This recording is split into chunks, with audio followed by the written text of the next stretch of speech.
Assalamualaikum warahmatullahi wabarakatuh. Perkenalkan, saya dari kelompok 11. Nama saya Friska Septiani Hotmauli Huta Barat dengan NIM 2304020012 dengan teman saya yaitu Dian Julianita dengan NIM 2304020026 dan Sri Wahyuni dengan NIM 2304020042. Kami dari kelompok 11 akan menjelaskan tentang mata kuliah pengantar ekonomi bisnis yang berjudul Pasar Monopoli. Simak video. Yang pertama, pengertian pasar monopoli dan monopoli murni. Menurut Sukirno tahun 2011, monopoli adalah suatu bentuk pasar di mana hanya terdapat satu perusahaan saja dan perusahaan ini menghasilkan barang yang tidak mempunyai barang pengganti yang sangat dekat. Biasanya, keuntungan yang dinikmati oleh perusahaan monopoli adalah keuntungan melebihi normal dan ini diperoleh karena terdapat hambatan yang sangat tangguh yang dihadapi perusahaan-perusahaan lain untuk memasuki industri tersebut. Suatu industri dikatakan berstruktur monopoli bila hanya salah satu produsen atau penjual atau single firm tanpa pesaing langsung atau tidak langsung, baik nyata maupun potensial. Output yang dihasilkan tidak mempunyai substitusi atau closed substitution. Monopoli adalah suatu keadaan di mana di dalam pasar hanya ada satu penjual, sehingga tidak ada perusahaan pesaing. Keadaan seperti ini adalah kasus monopoli murni. Dari produk tersebut tidak ada barang substitusinya. Produk yang dijual oleh monopoli harus dengan mudah dibedakan dengan barang lain yang dijual dalam perekonomian. Pengertian monopoli murni adalah suatu pasar yang hanya memiliki satu atau satu-satunya penjual atau produsen, tanpa ada substitusinya. Struktur pasar yang demikian ini, dengan hanya ada satu penjual atau produsen, tidak dipengaruhi oleh harga dan produk dari produsen lain. Pasar monopoli murni merupakan keadaan yang idealis karena adanya kepercayaan bahwa dalam sistem ekonomi setiap komponen saling mempengaruhi. Hal ini oleh karena monopoli murni merupakan struktur pasar yang idealis, mungkin dalam kenyataan akan jarang kita jumpai. Dikatakan jarang dalam kondisi tertentu seperti halnya dalam persaingan murni, bahwa produk yang dihasilkan perusahaan-perusahaan bersifat homogen. Keadaan yang demikian sangat jarang atau hampir tidak ada dalam industri manufaktur, kecuali dalam bidang pertanian. Petani yang menghasilkan beras dapat dikatakan petani sebagai produsen beras yang menghadapi pasar persaingan murni, karena beras relatif bersifat homogen. Produsen beras berjumlah sangat banyak, demikian pula dalam pasar monopoli. Misalnya saja, obat flu burung telah ditemukan. Pada saat itu, apabila badan atau perorangan yang menemukan obat flu burung tersebut memproduksi dan menjualnya ke pasar, maka pasar yang dihadapi adalah pasar monopoli karena belum ditemukan produk yang mampu menjadi substitusi vaksin flu burung tersebut.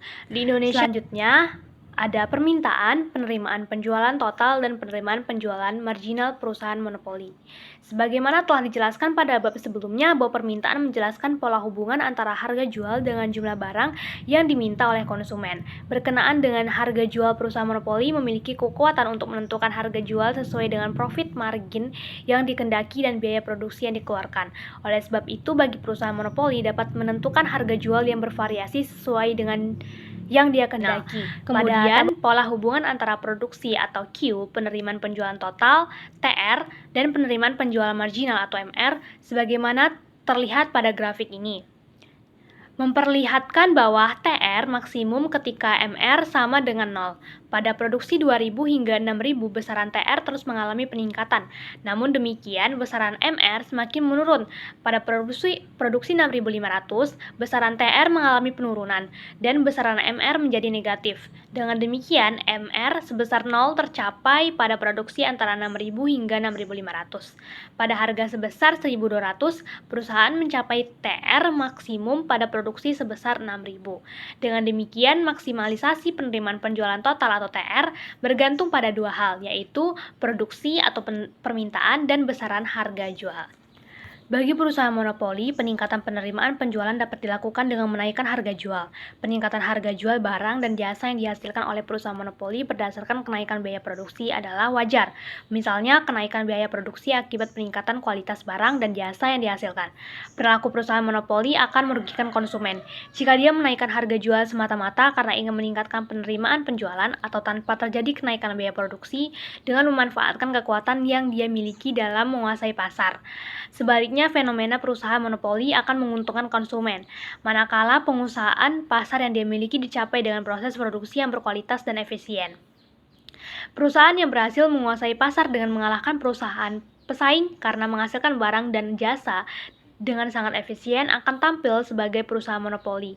Perusahaan monopoli seperti ini dinamakan monopoli alamiah. Selanjutnya ada keseimbangan perusahaan dalam jangka pendek dan jangka panjang.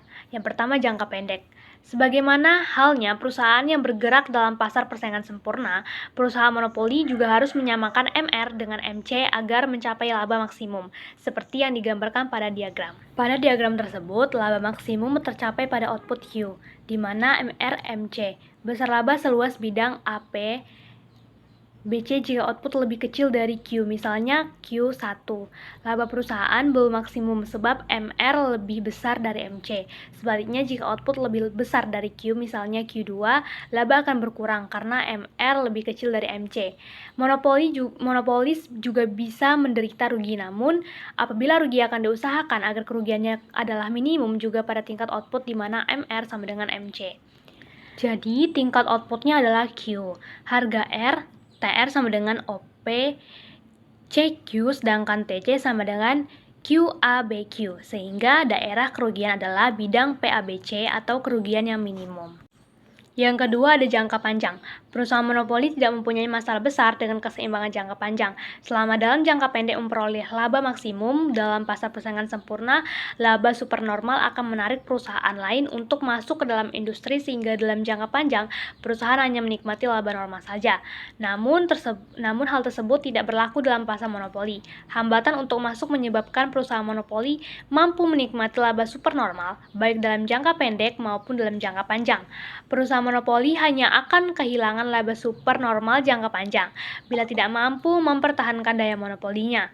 Hal tersebut dapat saja terjadi terutama jika perusahaan lalai melakukan riset dan pengembangan untuk memperoleh teknologi yang meningkatkan efisiensi produksi. Akhirnya, posisi perusahaan tergantikan oleh perusahaan lain yang mampu menghasilkan atau memanfaatkan teknologi produksi yang lebih efisien. Hal tersebut terjadi pada perusahaan-perusahaan jam tangan di negara Swiss. Karena menolak memanfaatkan teknologi digital, mereka kehilangan kemampuan monopolinya. Cara lain yang dapat dilakukan adalah meningkatkan atau memperbesar permintaan, misalnya dengan mengingatkan promosi dan memasang iklan. Peningkatan atau D1 sama dengan D2 menyebabkan P lebih besar daripada AC, yang artinya perusahaan memperoleh laba.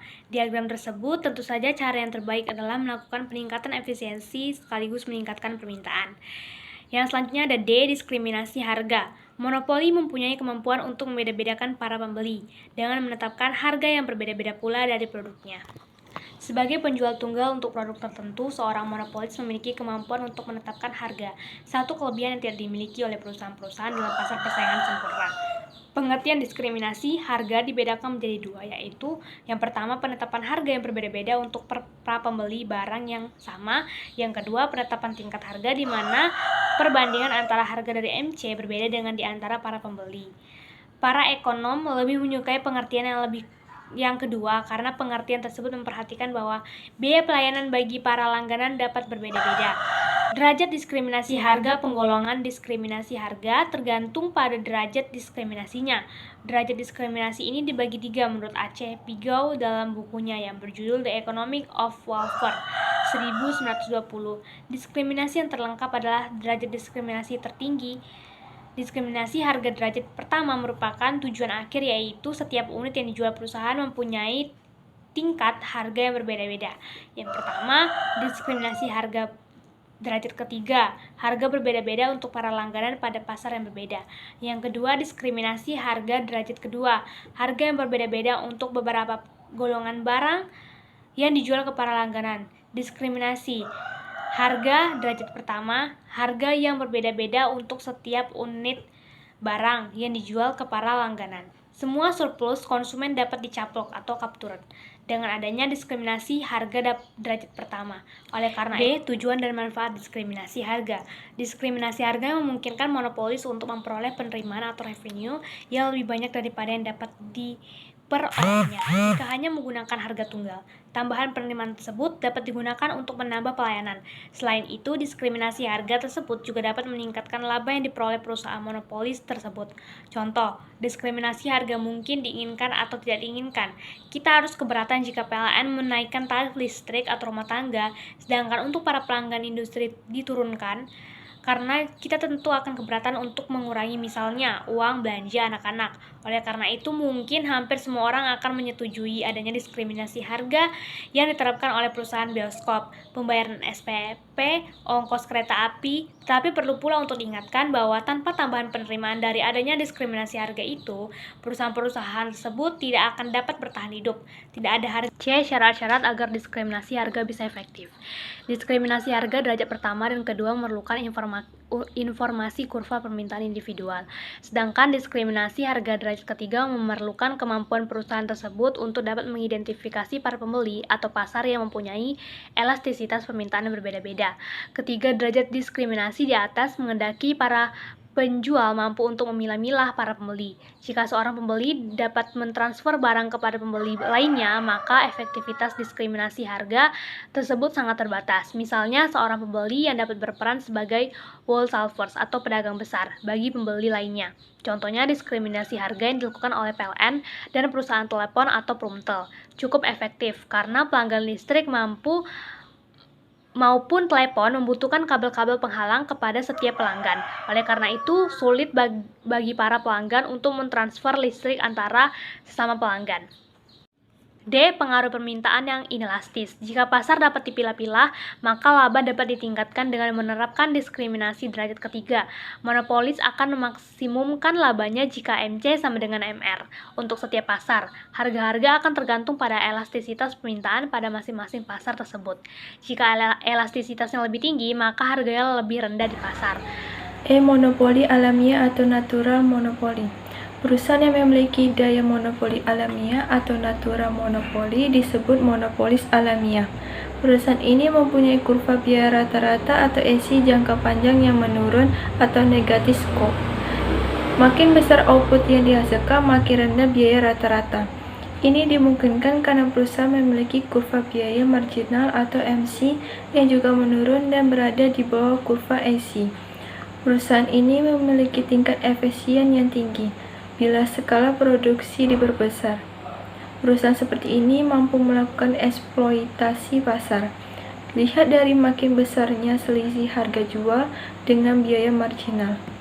Diagram 9.6 menunjukkan hal tersebut, di mana titik perpotongan kurva MC dengan MR atau titik A jauh di bawah harga jual titik B. Perusahaan hanya akan mampu memiliki daya seperti di atas bila dalam jangka panjang mampu meningkatkan efisien melalui perkembangan teknologi, manajemen, dan sumber daya manusia. Perusahaan yang memiliki kekuatan monopoli alamiah tidak selalu diawali kekuatan teknologi.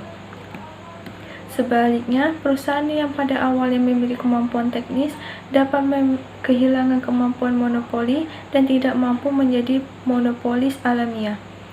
Di Indonesia, salah satu perusahaan yang sangat kuat dalam bidang industri pengolahan makanan adalah Grup Salim. Misalnya saja, perusahaan ini menguasai lebih dari 90 produk makanan berbahan baku terigu atau mie instan. Kemampuan monopoli natural Salim Group pada awalnya bukanlah kemampuan teknis, sebab pemilik perusahaan, Sudono Salim, memulai perusahaannya sebagai dagang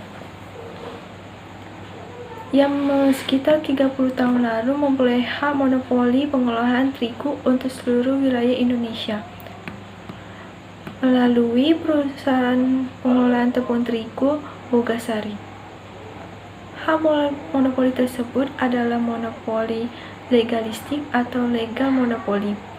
Laba yang diperoleh dari hak monopoli tersebut digunakan untuk membeli teknologi modern, membayar para manajemen, dan SDM yang tangguh, sehingga akhirnya perusahaan memiliki kemampuan monopoli alamiah. F. Pengendalian harga dalam monopoli alamiah. Arti dari monopoli alamiah telah diterangkan dalam uraian terdahulu. Ia adalah perusahaan yang terus-menerus menikmati skala ekonomi hingga pada tingkat produksi yang sangat banyak jumlahnya. Berarti AC terus-menerus turun hingga ke tingkat produksi yang sangat tinggi. Pada waktu biaya rata-rata mencapai minimum, tingkat produksi telah meliputi sebagian besar dari kebutuhan masyarakat. Keadaan seperti ini akan menghambat kemasukan perusahaan lain. karena amat sukar bagi perusahaan baru untuk melakukan usaha efisien seperti perusahaan yang lama yang menikmati skala ekonomi yang lebih besar. 1. Monopoli alamiah dan pemaksimuman keuntungan. Apabila kegiatan monopoli alamiah didasarkan kepada tujuan maksimumkan keuntungan, kegiatan yang seperti itu akan menimbulkan kerugian yang besar bagi masyarakat. Mereka harus membayar barang atau jasa yang dihasilkan perusahaan itu pada harga yang relatif tinggi. Di samping itu, jumlah barang dan jasa yang ditawarkan adalah yang lebih rendah dari jumlah barang yang diproduksinya secara optimal. Sebagai akibatnya, masyarakat hanya memperoleh sebagian saja barang yang mungkin dihasilkan oleh perusahaan tersebut. Kerugian yang diderita masyarakat menjadi bertambah serius lagi, mengingat perusahaan monopoli alamiah pada umumnya menghasilkan barang yang penting, artinya dalam kehidupan masyarakat. Seperti telah diterangkan, monopoli alamiah terutama terdiri dari perusahaan umum seperti perusahaan listrik, perusahaan air, dan perusahaan jasa pos dan telepon. Untuk memaksimumkan manfaat dari kegiatan perusahaan seperti itu, campur tangan pemerintah yang menjamin agar kegiatan perusahaan tersebut akan menguntungkan masyarakat saat diperlukan. Campur tangan tersebut biasanya dilakukan dengan mengendalikan dan menetapkan harga barang atau jasa yang dihasilkan perusahaan monopoli. Ada kalanya, yaitu apabila harga yang ditetapkan terlalu rendah, pemerintah memberikan subsidi kepada perusahaan monopoli alamiah. Bentuk-bentuk campur tangan yang akan dilakukan pemerintah dapat lebih jelas diterangkan dengan menggunakan gambar 12.7. Sekiranya perusahaan monopoli ingin memaksimumkan keuntungannya, yang harus dilakukan oleh perusahaan itu adalah mencapai tingkat produksi di mana MC sama dengan MA. Kegiatan itu akan berlaku apabila perusahaan memproduksikan sebanyak Q0, dan pada tingkat produksi ini harga barang adalah P0. Jumlah keuntungan yang diperoleh monopoli adalah C0, P0, E0, A, dan keuntungan tersebut adalah keuntungan yang paling maksimum yang dapat diperoleh perusahaan monopoli. Maka sekiranya pemerintah tidak mengatur kegiatan monopoli, perusahaan monopoli hanya memproduksi sebesar Q0. Ini merupakan tingkat produksi yang relatif rendah kalau dibandingkan dengan kapasitas optimal dari perusahaan monopoli tersebut, yaitu QX. 2. Campur tangan pemerintah. Apabila perusahaan monopoli hanya memproduksi sebanyak Q0, tindakan tersebut adalah sangat merugikan masyarakat karena jumlah barang yang diminta masyarakat relatif sedikit dan harganya terlalu tinggi. Untuk menghindari kerugian ini, pemerintah perlu campur tangan, yaitu dengan menetapkan harga yang wajar, dan dengan itu meringankan para konsumen barang yang dihasilkan monopoli tersebut. Dalam bab yang lalu telah diterangkan bahwa faktor-faktor produksi dalam suatu perusahaan adalah paling efisien apabila biaya marginal sama dengan P sama dengan MC. Sekiranya tujuan ini yang akan dicapai pemerintah, yaitu mengharuskan perusahaan monopoli untuk bekerja seefisien mungkin, dalam keadaan seperti yang ditunjukkan pada gambar 12.7, tingkat produksi haruslah mencapai QM. Pada tingkat produksi tersebut, harga yang berlaku di pasar adalah PM. Jelas kelihatan bahwa QM adalah jauh lebih besar daripada Q0, dan PM adalah lebih rendah dari P0. Ini berarti masyarakat memperoleh manfaat apabila kegiatan perusahaan monopoli mencapai tingkat yang seperti itu. Akan tetapi, untuk perusahaan monopoli, ini bukanlah keadaan yang paling menguntungkan. Walaupun biaya produksi rata-rata hanya mencapai sebesar OC1, yaitu lebih rendah dari OC0, dan masih memperoleh keuntungan, tetapi jumlah tidak sebanyak dengan C0. Monopoli hanya memperoleh keuntungan sebanyak C1, CM, AB, E1, dan B. Ada kalanya, apabila pemerintah menetapkan produksi pada keadaan di mana biaya marginal sama dengan harga, perusahaan akan mengalami kerugian. Dalam keadaan seperti ini, pemerintah akan memberikan subsidi. Cara lain yang dapat dilakukan pemerintah di dalam usaha untuk menetapkan harga wajar dan jumlah penawaran barang yang mencukupi adalah menetapkan harga pada tingkat di mana harga biaya rata-rata P sama dengan AC. Dalam gambar 12.7, keadaan itu mencapai pada titik E2, yang berarti harga yang ditetapkan harus mencapai tingkat P2. Dan monopoli akan memproduksi sebanyak Q2. Dengan memproduksi sebanyak Q2, perusahaan monopoli akan mendapatkan untung normal, yaitu keadaan di mana hasil penjualan total adalah sama dengan biaya total. Ciri-ciri pasar monopoli. Ciri-ciri pasar monopoli sangat berbeda dengan pasar persaingan sempurna. Uraian berikut menerangkan ciri-ciri monopoli. Yang pertama, pasar monopoli adalah industri satu perusahaan. Hal ini rasanya tidak perlu diterangkan lagi. Sifat ini sudah secara jelas dilihat dari definisi monopoli di atas, yaitu hanya ada satu saja perusahaan dalam industri tersebut. Dengan demikian, barang atau jasa yang dihasilkannya tidak dapat dibeli dari tempat lain. Para pembeli tidak mempunyai pilihan lain. Kalau mereka menginginkan barang tersebut, maka mereka harus membeli dari perusahaan monopoli tersebut. Syarat-syarat penjualan sepenuhnya ditentukan oleh monopoli itu, dan para pembeli tidak dapat berbuat suatu apapun di dalam menentukan syarat jual beli. Yang kedua, tidak mempunyai barang pengganti yang mirip barang yang dihasilkan perusahaan tidak monopoli, tidak dapat digantikan oleh barang lain pada dalam pasar. Barang tersebut merupakan statusnya jenis yang seperti itu dan tidak terdapat barang mirip atau close substitute yang dapat menggantikan barang tersebut. Aliran listrik yang adalah contoh dari barang yang tidak mempunyai barang pengganti yang mirip. Yang ada hanyalah barang pengganti yang sangat berbeda sifatnya, yaitu lampu minyak. Lampu minyak tidak dapat menggantikan listrik karena ia tidak dapat digunakan untuk menghidupkan televisi atau memanaskan setrika atau gosokan. Yang ketiga, tidak terdapat kemungkinan untuk masuk ke dalam industri. Sifat ini merupakan sebab utama yang menimbulkan perusahaan yang mempunyai kekuasaan monopoli. Tanpa sifat ini, pasar monopoli tidak akan wujud, karena tanpa adanya halangan tersebut, pada akhirnya akan terdapat beberapa perusahaan di dalam industri. Keuntungan perusahaan monopoli tidak akan menyebabkan perusahaan-perusahaan lain memasuki industri tersebut. Adanya hambatan kemasukan yang sangat tangguh menghindarkan berlakunya keadaan yang seperti ini. Ada beberapa bentuk hambatan kemasukan ke dalam pasar monopoli. Ada yang bersifat legal, yaitu dibatasi oleh undang-undang. Ada yang bersifat teknolog, yaitu teknologi yang digunakan sangat canggih dan tidak mudah dicontoh. Dan ada pula yang bersifat keuangan, yaitu modal yang diperlukan sangat besar. Yang keempat, dapat mempengaruhi penentuan harga oleh karena perusahaan monopoli merupakan satu-satunya penjual di dalam pasar. Maka penentuan harga dapat dikuasainya. Oleh sebab itu, perusahaan monopoli dipandang sebagai penentu harga atau price setter. Dengan mengadakan pengendalian ke atas produksi dan jumlah barang yang ditawarkan perusahaan monopoli dapat menentukan harga pada tingkat yang dikendakinya. Yang kelima, promosi iklan kurang diperlukan oleh karena perusahaan monopoli adalah satu-satunya perusahaan di dalam industri. Ia tidak perlu mempromosikan barangnya dengan menggunakan iklan. Pembeli yang memerlukan barang yang diproduksikannya terpaksa membeli daripadanya. Walau bagaimanapun perusahaan monopoli sering membuat iklan. Iklan tersebut bukanlah bertujuan untuk menarik pembeli, tetapi hanya untuk memelihara hubungan baik dengan masyarakat. Macam-macam monopoli. Meskipun selama ini belum ada pembagian yang tegas mengenai macam-macam monopoli, ada baiknya juga dicoba untuk membedakannya, mengingat pada kenyataannya terdapat beberapa macam-macam monopoli, yaitu yang pertama, monopoli usaha atau monopoli absolut.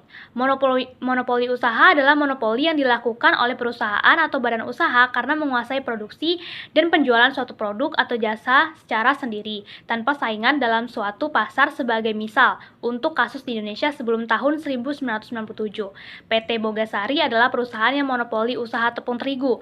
PT Telkom sebelum tahun 2001 untuk penyediaan jasa telepon tetap dan panggilan intervokal pada tahun 2003 sampai 2004. Yang kedua, monopoli perusahaan. Monopoli yang berasal dari satu kelompok usaha yang terdiri atas dua perusahaan yang menghasilkan produk yang relatif sama atau genetik atau fungsi dan manfaat yang sama. Misalnya, Indofood yang menghasilkan dan menjual produk mie instan di Indonesia terdiri atas beberapa perusahaan yang menghasilkan Superini, menghasilkan Indomie, menghasilkan Sarimi, dan lainnya menguasai hampir 95% untuk mie instan. Yang ketiga, monopoli pangsa pasar. Monopoli jenis ini biasanya berasal dari monopoli perusahaan. Akan tetapi, bila perusahaan yang bersangkutan telah menguasai pangsa pasar absolut di atas 50% dan perusahaan tersebut merupakan pemimpin harga untuk produk yang sama dihasilkan dan dijual di pasaran, maka perusahaan tersebut dapat dikatakan sebagai perusahaan monopoli pangsa pasar. Selanjutnya, faktor-faktor penyebab terbentuknya monopoli. Dilihat dari penyebabnya, hambatan masuk dikelompokkan menjadi hambatan teknis atau technical barriers to entry dan hambatan legalitas atau legal barriers to entry. Yang pertama, hambatan teknis atau technical barriers to entry. Ketidakmampuan bersaing secara teknis menyebabkan kemampuan lain sulit bersaing dengan perusahaan yang sudah ada atau existing firm. Keunggulan secara teknis ini disebabkan oleh beberapa hal. Yang pertama, perusahaan memiliki kemampuan atau pengetahuan khusus atau special knowledge yang memungkinkan berproduksi sangat efisien.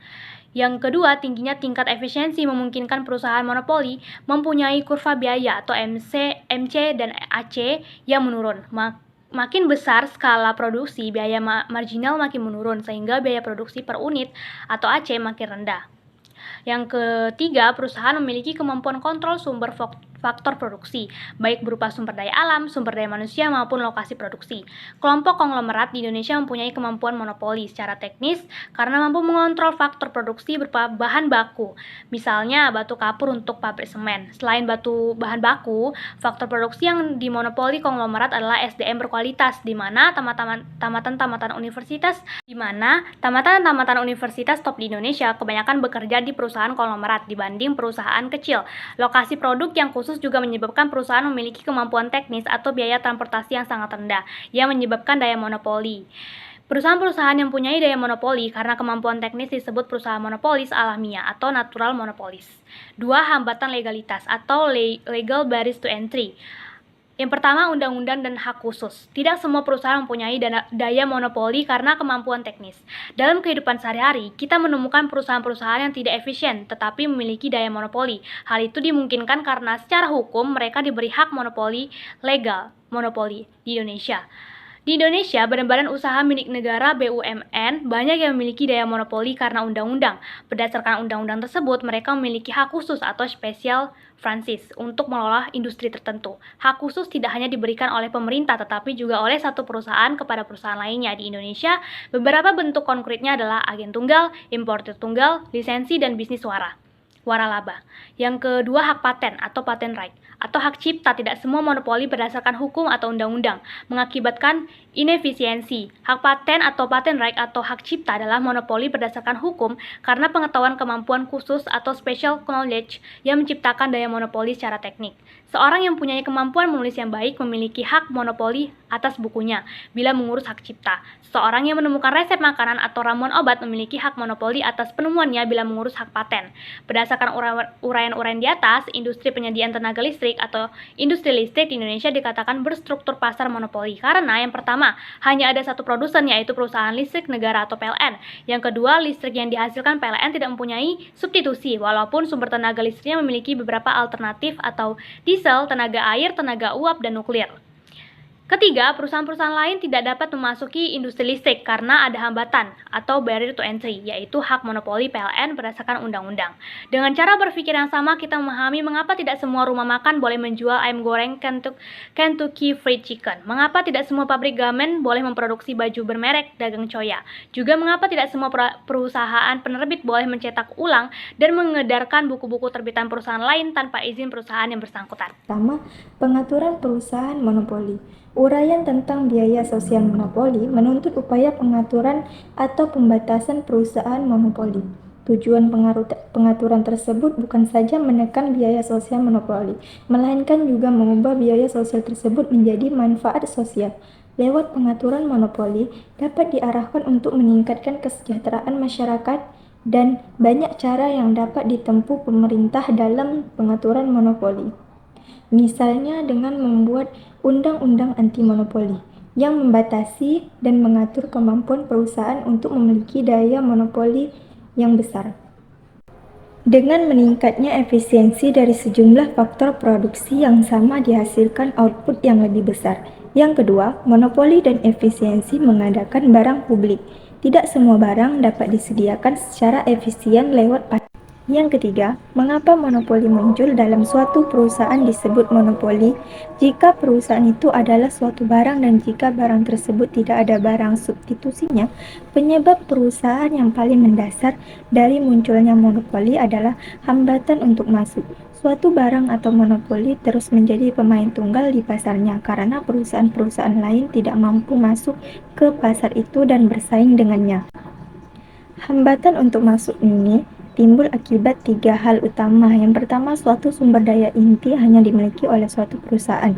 Yang kedua, pemerintah memberikan hal eksklusif pada satu perusahaan untuk membuat atau jasa tertentu. Yang ketiga, barang biaya produksi barang tersebut untuk satu produsen lebih efisien daripada untuk banyak produsen. Yang keempat, mengukur kekuatan monopoli. Mengukur kekuatan monopoli tidaklah mudah. Idealnya, keadaan harga, output, dan laba perusahaan dalam setiap industri seharusnya dibandingkan dengan keadaan jika seluruh berada dalam pengendalian monopoli dan sama sekali tidak dapat dimasuki perusahaan baru.